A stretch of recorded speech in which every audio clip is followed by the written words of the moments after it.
Ang mga agila ay nagtitipon ng sama-sama sa sulat. Magandang umaga mula sa Jeffersonville. Ito ay Sabado, Marso 8, 2025. Narito ngayon ang pagtitipon ng mga agila sa sulat mula sa Branham Tabernacle. Ngayon, si kapatid na Joseph Branham. Minamahal na mga naibalik. Hindi ako napapagod na marinig ang tinig ng Diyos na sabihin sa atin kung sino tayo, kung saan tayo nanggaling, kung saan tayo pupunta, kung ano tayo tagapagmana ng, at kung gaano niya tayo kamahal. Ang isang espiritual na pagkakasaserdote, isang maharikang bansa na nag-aalok ng mga espiritual na sakripisyo sa Diyos, ang mga bunga ng kanilang mga labi na nagbibigay ng papuri sa kanyang pangalan. Ano ang isang taong bayan? Nakuha niya sila. Ang aming tanging kaginhawaan at kapayapaan ay sa pamagitan ng pakikinig ng tinig ng Diyos na nakikipag-usap sa atin pagkatapos ay upang makipag-usap sa Ama sa pamagitan ng pag-aalok ng mga espiritual na sakripisyo sa pamagitan ng mga bunga ng ating mga labi na nagbibigay ng papuri sa kanyang pangalan. Ang buong mundo ay umuungol. Ang kalikasan ay umuungol. Kami ay umuungol at naghihintay para sa pagdating ng Panginoon. Ang mundong ito ay walang hawak sa atin. Handa kaming umalis at pumunta sa aming hapunan sa kasal at sa hinaharap na tahanan. Kasama siya at ang lahat ng mayroon na nasa likuran kortina ng panahon naghihintay sa amin. Bumangon tayo at aalugin ang ating sarili. Kuritin ang ating budi, gisingin ang ating sarili sa kung ano ang nagaganap ngayon at kung ano ang mangyayari sa sandali na isang kislap ng mata. Hindi kailanman sa kasaysayan ng mundo ay posible na ang nobya ni Kristo ay magkakaisa mula sa buong mundo, lahat sa eksaktong parehong oras upang marinig ang tinig ng Diyos na nagsasalita at ibunyag ang kanyang salita sa kanyang nobya. Mga mananampalataya, tanungin ang inyong sarili, anong tinig, anong ministro, anong tao ang makakaisa at mapagsama ang nobya ni Kristo? Kung ikaw ang nobya ni Kristo, alam mo na walang ibang tinig kundi ang tinig ng Diyos sa mga tape.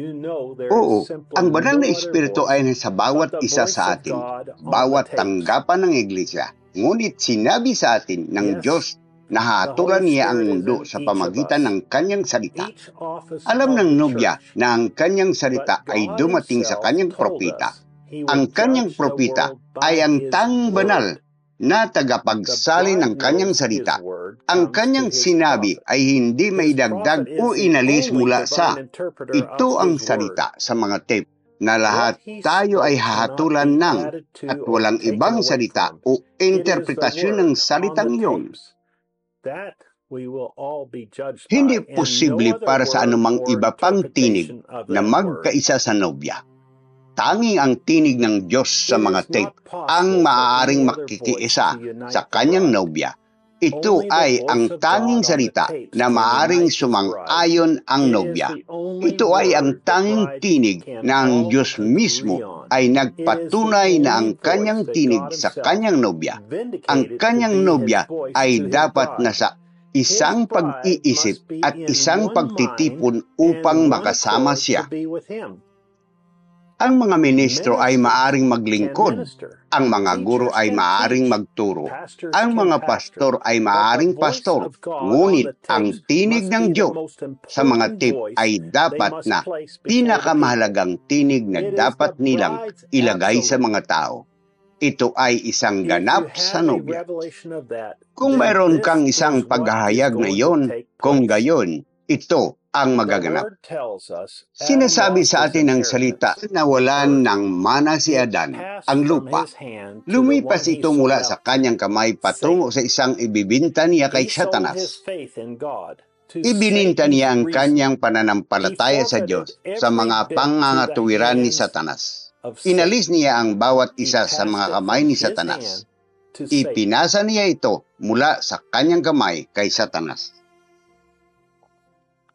Ang Diyos ay ang Diyos ng universo, saan man, ngunit ang kanyang anak na si Adan ay nagkaroon ng mundong ito sa ilalim ng kanyang sariling kontrol. Maaari siyang magsalita, maaari niyang pangalanan, masasabi niya, maaari niyang ihinto ang kalikasan, magagawa niya ang anumang nais niya. Siya ay may kumplitong kataas-taasang kontrol ng mundo. Nawala ito ni Adan, ngunit ang kaluwalhatian sa Diyos, ang lahat na nawala at pinatawad ay tinubos ng ating kinsman na manunubos. Walang iba kundi ang makapangyarihang Diyos na naging Emmanuel, isa sa atin. Ngayon, ito ay atin. Kami ang kanyang mga anak na lalaki at anak na babae, na maghahari at maging mga hari at pari sa Kanya. Mayroon tayong buhay na walang hanggang sa Kanya at ang lahat ng minamahal natin, wala nang sakit, wala nang kalungkutan, wala nang kamatayan, walang hanggang lahat. Kapag iniisip natin iyon, paano natin hayaan na pababain tayo ng dyablo? Ito ay atin kung saan tayo pupunta sa lalong madaling panahon. Binigyan niya tayo ng pinakadakilang bagay na maibibigay niya sa atin. Ang ilang mga araw na pagsubok at mga pagsubok sa mundong ito ay mabilis na nalunod sa pamagitan ng ating dakilang na tagumpay na mga araw lamang ang nauna sa atin. Ang aming pananampalataya ay hindi kailanman naging mas malaki. Ang aming kagalakan ay hindi kailanman naging mas mataas. Alam natin kung sino tayo, kung saan tayo pupunta. Alam natin na sa perpektong kalooban tayo sa pamagitan ng pananatili sa kanyang salita. Ang kailangan lang nating gawin ay manatili sa mga tape at maniwala sa bawat salita. Hindi maunawaan ng lahat, ngunit naniniwala sa bawat salita, maniwala sa bawat salita, at ginagawa namin. Ang pananampalataya ay nagmumula sa pamagitan ng pakikinig sa salita. Ang salita ay dumarating sa propeta. Nagsalita ito ng Diyos. Itinala ito ng Diyos. Inihayag ito ng Diyos. Naririnig namin ito. Naniniwala kami. Maaari mo lamang makuha ang paghahayag na ito sa pamagitan ng pakikinig sa tinig ng Diyos sa mga tape. Ang lahat ng gagawin ni Kristo sa wakas ay ihayag sa atin sa linggong ito, sa 7 mga silyo, kung papayagan tayo ng Diyos. Kita mo? Sige, ito ay ibubunyag at ipinahayag habang ang mga silyo ay biniyak at pinakawalan sa atin. Pagkatapos ay makikita natin kung ano ang dakila na plano ng pagtubos na ito at kailan at paano ito magagawa. Lahat ito ay nakatago sa librong ito ng misteryo dito. Ito ay silyadong, bumangon na may 7 mga silyo, at sa gayon ang kordero ay ang isa lamang na maaring makapagbukas sa kanila.